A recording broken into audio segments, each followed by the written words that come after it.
Let's start off with the scope video, and then we'll talk about what's going on and some of the news and brief and whatnot. But here we go. The Imperium has officially completed its strategic withdrawal from the Delve region, concluding a significant chapter marked by the devastating conflict of World War B2. Marking the departure symbolically, the Imperium leadership orchestrated the deliberate destruction in 1DQ1 TAC A of the prominent stage in Keepstar, the Innominate Palace, named after the late Capsuleer and celebrated Goon Swarm Federation member Innominate. Famously resilient during the extensive siege of World War B2, the structure was ceremonially demolished by Capsuleers from across New Eden. Invited to participate under the condition that they piloted Rifters, a ship synonymous with early Goon Swarm Federation operations. More than 1,500 of these frigates were distributed among participants, with over 3,000 Rifters in total making an appearance in 1DQ1 TAC A. Violence threatened to mar the celebrations as a number of Rifters were attacked en route to the event, but the ceremony proceeded unabated. After the Citadel was destroyed in a memorable blaze, thousands of Rifters warped to Goon Swarm Federation member Applepear in a megathron who lit up 1DQ1 TAC A with fireworks and the ritual dispatch of the Rifters with smart bombs, resulting in a chaotic spectacle of destruction. The remnants of the Keepstar will undoubtedly serve as a landmark for anyone wishing to visit the site of its ultimate destruction at the hands of those who defended it for so long. With the Imperium's final chapter in Delve now closed, the future of the region and neighboring Quirius remains uncertain, with early movements suggesting a fragmented power landscape. The initiative has swiftly moved to claim key systems bordering their home region of Fountain.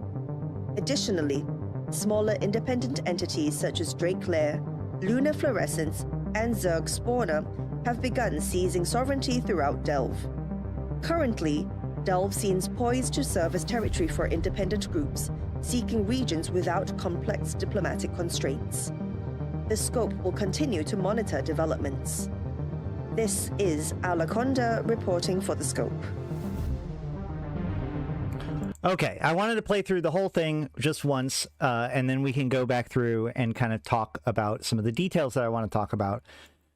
So the first thing to kind of mention when it comes to this video and this news story is kind of how did we get here? They mentioned a few things like World War B2, etc., etc. So Delve actually was a historic homeland for the Goon Swarm.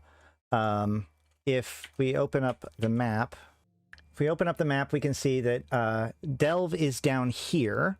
However, during the course of events of EVE, as it kind of evolved, Goon Swarm by 2018 or so, and actually a lot before, like the formation of like the Clusterfuck Coalition and their whole like grappling with technetium moons and making their wealth and power throughout most of 2010 to 2020, they existed in Declan.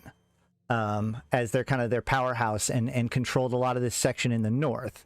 However, one of their subgroups, a group called Space Monkey Alliance, which was, I think, part of the Imperium, but kind of near the periphery of the Imperium, made enemies of one of the, at the time, casino groups. Like there was actually places where you could like gamble your ISK on everything from like poker games to betting on alliance tournaments to like raffles, kind of like the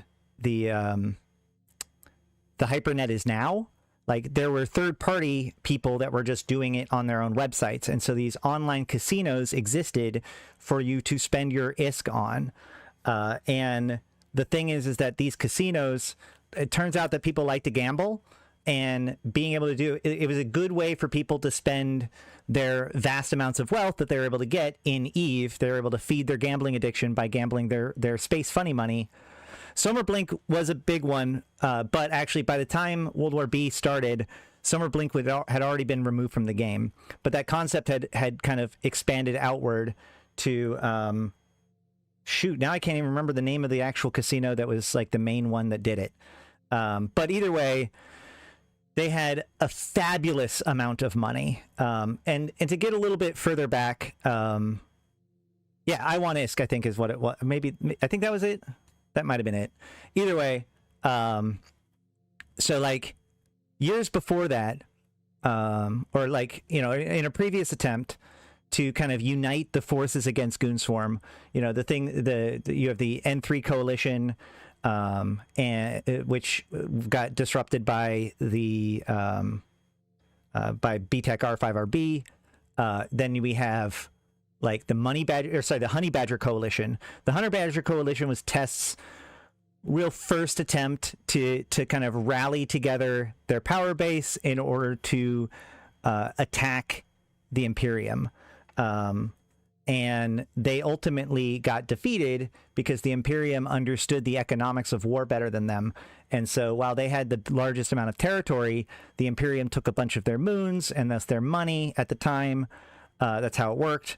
And so they ended up not being able to fuel their own war effort, right? They didn't have the funds. And that's important because now a casino with literally infinite ISK, like not literal, but, you know, effectively infinite ISK, trillions of ISK a day as an operational cost, gets mad at the Imperium. And so they think, okay, we're going to do this again. And so they rally everybody together again to try to take down the Imperium. And because, you know, it's like the Honey Badger Coalition, but now they've got money, so they make the Money Badger Coalition. And this is what leads to a war that we still to this day kind of argue over the name over, World War B, the War of Solventless Aggression, whatever you want to call it. But basically, I think it was 2018, most of the forces that were not the Imperium rallied together and attacked the Imperium's holdings in Declan and surrounding areas. And very early, relatively early in this war, one of the main groups of the Imperium defected from the Imperium, CO2. And not only did that end up like basically exposing one of their biggest flanks, but also CO2 leadership had access to all of the information of all of the Titans and other things that were being built within the Imperium's holdings. So suddenly the enemies of the Imperium had all of the data, all of the intel that they needed to cause maximum damage. And they proceeded to start doing that. And the Imperium's response was to basically decide that this was an unwinnable war, and so began to proceed to basically do a tactical withdrawal. That's why they called it like the War of Solventless Aggression, because their major complaint was that they had sovereignty, which makes them vulnerable to attack, and the attackers, by and large, didn't have sovereignty, so they didn't have any stakes in the game. So they were going to like maximize the value of this sovereignty-less system and basically not care about any of their structures of space and let Declan fall. And, you know, the forces, the Money Badger Coalition went through that whole area and just burned it all to the ground, and it was all a good time. And in the end, the Imperium decided to retreat to their much more fortifiable early home of Delve. And that is when they occupy 1DQ as their home citadel. And knowing what happened and what is inevitably going to come, the Imperium begins a multi-year project to industrialize the ever-living crap out of Delve and its surrounding areas. This is where the Delve time unit comes from. See, like Imperium just continually iterate on making it as efficient as possible for everyone to be able to make money, make Titans, make supers, rat, etc. within their realm. At this point, I used to call 1DQ and the Imperium were the Rome of EVE Online, right? If you want to go out and you want to make your fortune, you go to the city, right? You go to the most established player empire. So then in 2020, that's when we have World War B2, where Test Alliance once again kind of rallies the people, and we get Pandemic Horde and Test and all them kind of attacking into Delve. And that's what the last great war that a lot of people like know of, and that's World War B2. And there's a lot of cool stories that came from that time period, but the biggest thing is that effectively the enemies of the Imperium burned everything outside of this one constellation. 1DQ, this constellation right here. So they had staging in T-Phi Z. This was like, and everywhere else was occupied by enemies of the Imperium. However, there was a few attacks attempted to go in, but each attempt to like actually infiltrate this particular constellation resulted in failure. There's a couple of big attempts that happened. There was a siege that they attempted to do where they tried to basically starve out the Imperium in 1DQ. So basically for the whole summer, they didn't like make any major attacks, but they like threatened the whole area. But then they, Vili was setting up for one big final attack, and then at the last minute announced that there was going to be no big last attack, and all the ships that he sold to everybody, well, I guess they're yours now, and all of the leadership had already evacuated their stuff, and get out now, the war's over. And the Imperium immediately begins to knock out all of their jump bridges and butchering a whole bunch of people, and that was the end of World War B2. So, it was an incredible feat that the Imperium did in order to defend 1DQ against like all of the attackers. And, to the point where some people have said that it's impossible, all that sort of stuff. And it's actually true that there are some advantages to 1DQ because of things that were grandfathered in, right? Like every time they tried to make balance changes when it things like in syllabexes or the positions of structures, etc., anything that already existed was grandfathered in. So there were actually some pretty, and also there's some pretty nice structures too in the system. So it was built out in a very uniquely good way. And it has been their home and unpenetrable fortress from that time. Now, whether or not this means that a home system cannot be assailed, I don't know. I don't think so. I think that obviously there were mistakes made by the enemies of the Imperium. I would still love to see like the opposite become true and see more about them attacking a staunch resistance to see it go the other way, but we'll have to see. The point is that, with Equinox has changed what systems are valuable and how and why. And this has led to a series of changes by the Imperium in their locations, as well as like attempting to go after enemies and having their first conflict out go pretty much a lot faster than they expected. So now they're kind of continuing to march forward. But what that means is that they've kind of left 1DQ behind. And at first they were leaving it behind for Brave, but now that they've called Brave kind of further into it, they've made now the decision to finally once and for all, or not once and for all, but like to shutter their operations in 1DQ. And so one of the things that's interesting about 1DQ is that, a few months ago, or like a year ago, a couple years ago now, whatever, there was an interesting, they Desert Stormed Horde. So the previous time that something big in 1DQ happened was this. Details surrounding the heist and sabotage operation in the heart of Imperium's capital system of 1DQ1 TAC A have been emerging, as it becomes evident that trillions have been lost to this audacious act of theft and sabotage. Beyond the theft, the Imperium leadership were shocked to discover that the perpetrator had made use of his administrative rights within the First Imperial Palace Keepstar to disable all support systems for the vast cloning center housed within. Dedicated to storing tens of thousands of Capsuleer jump clones, the facility's stocks suffered immense damage. While many could be salvaged, rumors are circulating that many were irretrievably lost in the process. Imperium leader Ashar Elias identified a long-term Imperium member known by the nickname J Amazingness as the perpetrator. While unclear on his motives, former comrades singled him out on public communication forums in connection to this highly destructive act. After carrying out the heist, J Amazingness left the Imperium and joined the Pandemic Legion Alliance. It is unclear if Pandemic Legion were involved in any way with the theft or if they simply welcomed Jay into their organization along with his newfound wealth.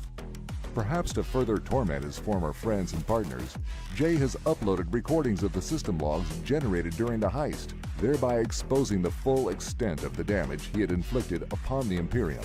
His motive still remains unknown. After delivering their ultimatums over citadels anchored close to Jovian stargates, the Angel Cartel and Garista's pirates have made good on their... Okay, that was basically it. You know, what was it? A year ago now, November 30th, 2023, so almost over a year and a half ago now, the clone bay in 1DQ was shut off at the beginning of Havoc. And, you know, that's really important because people store their clones in these clone bays, and this destroyed almost all of those clones. Now, it did turn out that, like, only a chunk of them were destroyed, like 5,000 plus or whatever. But, like, the thing is that nicest clones were stored there. Titan pods were lost.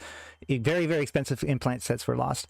But ironically enough, this happening made it a little bit easier for them to do what they did this weekend with the destruction of 1DQ, because the one of the biggest considerations with turning off a structure that has been on is the things that people have in it. And of course, it's a video game, so people are not necessarily paying attention to the day-to-day all the time. So, you know, there's probably people that have had a clone in 1DQ for years at the time that this happened. And especially if they're going to get rid of 1DQ, that's a consideration that they would have to be. It's like, okay, well, every single person that has a clone in there that isn't really paying attention to the game right now, that clone is just going to get destroyed, and it's our fault. So this having happened a year ago actually kind of makes it so that only clones that have been put in the last year and a half are in consideration. So that actually makes it easier for the leadership to make this decision to do this. As far as whether or not they let it go abandoned, absolutely not. That's why... My understanding is that's why they did it this way with the Viking funeral, was to make sure that everything goes into asset safety for people. There's lots of internal and external communication.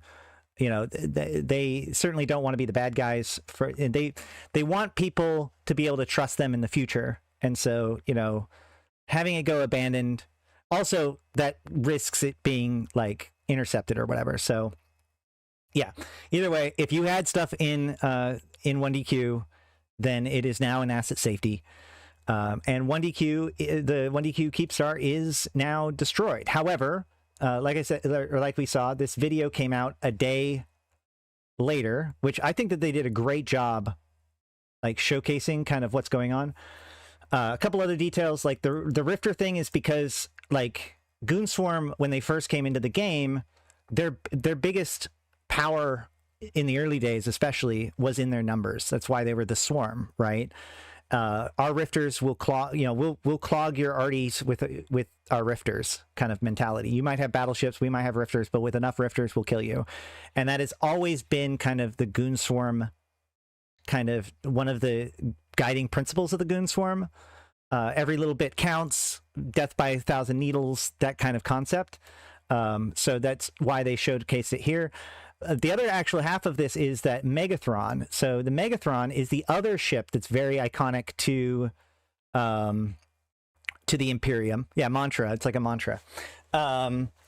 Because so there was a guy named Baltic who basically, no matter what the fleet was, he would come in a Megathron. So, you know, they could make it like, oh, shield doctrine, you have to be able to go this fast or, you know, shoot this far or whatever. And he would make a Megathron that would make it work. And, you know, he just loved the Megathron. And it became kind of a total thing and a meme. But they had a Megathron fleet that was called the Baltic Fleet, which was basically used Megathrons. And the idea was is that it may not be the strongest one, in the, you know, fleet in the world, you know, whatever, but it is the dirt simplest. So we can get people in it and we can get them to be effective in it as easily as possible. So the Megathron has always been kind of beloved by the Imperium, in not quite to the same amount as Rifters, but it makes total sense to me why they would use a Megathron to blow up the Rifters. Also, what's cool is that this right here is now a permanent monument in 1DQ. And like, I've seen some things about people being like shitty about this, but I mean, like, this is not a matter of whether or not you like Goonswarm or think that they're awesome or think that they're even good for the game. They are a critical piece to the game, and they're production, what they have done in 1DQ is something that, like, it's an accomplishment that is worth acknowledging on like an outside of video game scale. Like, when people talk about the value of video games and social communities and the kind of things that we can do and the friendships that we can make and the organizations that we can run in virtual spaces, like 1DQ and what the Imperium created there is one of the highest examples of that. This is why EVE Online is in the Museum of Art, right? So whether or not you like them or hate them or whatever, like, the fact that CCP was able to put out this scope video and this landmark within a very short period of time, which actually on the Hobo Leaks, they originally called it Abandoned Goonswarm Keepstar, and then people took exception to that.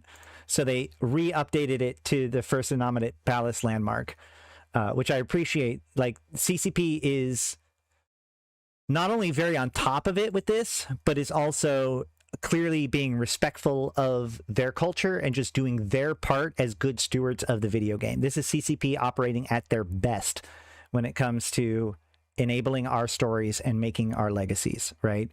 So excellent, excellent. I love it. It might be worth going to check it out, especially now that 1DQ is going to be a little bit safer to go to than before.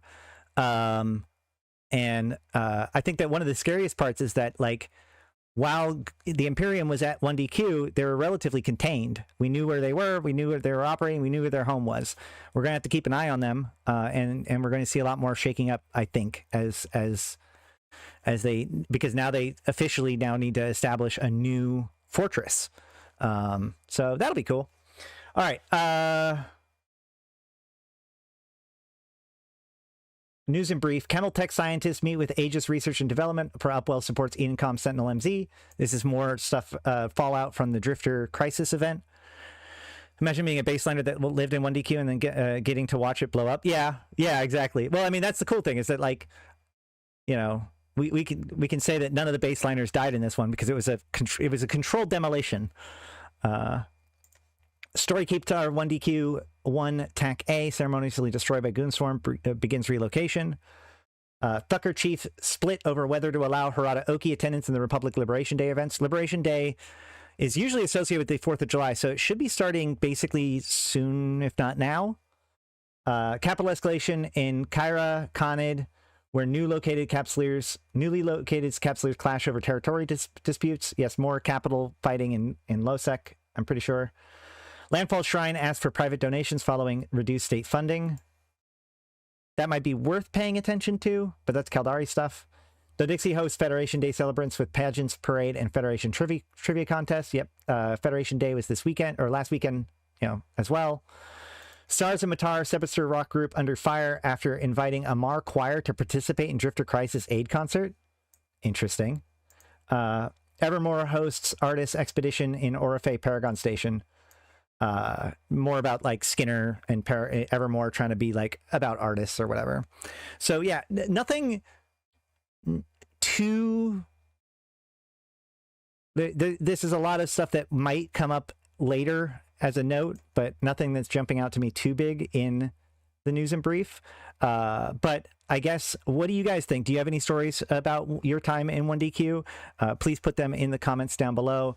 You know, this, like I said, this is one of those things that, like, even if you don't care about nullsec, even if you don't care about the Imperium, this is a big moment in EVE history. And I'm glad that there's a scope video about it. But with all that said, I've been Ashrothi, the voice of New Eden. And until next time, I'll see you in space.